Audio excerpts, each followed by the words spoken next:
The Pharisees and some of the teachers of the law, who had come from Jerusalem, gathered around Jesus and saw some of his disciples eating food with hands that were defiled, that is, unwashed. The Pharisees and all the Jews do not eat unless they give their hands a ceremonial washing, holding to the traditions of the elders. When they come from the marketplace, they do not eat unless they wash, and they observe many other traditions, such as washing of cups, pitchers, and kettles. So the Pharisees and teachers of the law asked Jesus, "Why don't your disciples live according to the tradition of the elders instead of eating their food with defiled hands?" Jesus replied, "Isaiah was right when he prophesied about you hypocrites, as it is written, 'These people honor me with their lips, but their hearts are far from me. They worship me in vain. Their teachings are merely human rules.'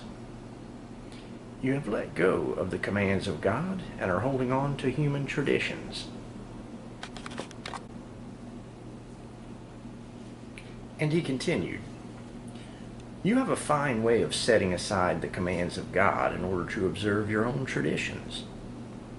For Moses said, 'Honor your father and mother,' and anyone who curses their father or mother is to be put to death. But you say that if anyone declares that what might have been used to help their father or mother is korban, that is devoted to God, then you no longer let them do anything for their father or mother. Thus you nullify the word of God by your tradition that you have handed down.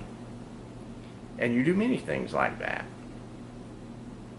Again, Jesus called the crowd to him and said, "Listen to me, everyone, and understand this.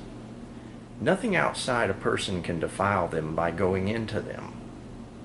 Rather, it is what comes out of a person that defiles them." After he had left the crowd and entered the house, his disciples asked him about this parable. "Are you so dull?" he asked. "Don't you see that nothing that enters a person from the outside can defile them? For it doesn't go into their heart, but into their stomach, and then out of the body." In saying this, Jesus declared all foods clean.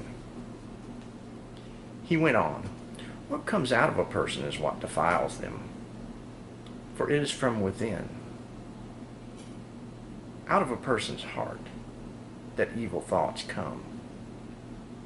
Sexual immorality, theft, murder, adultery, greed, malice, deceit, lawlessness, envy, slander, arrogance, and folly. All these evils come from inside and defile a person."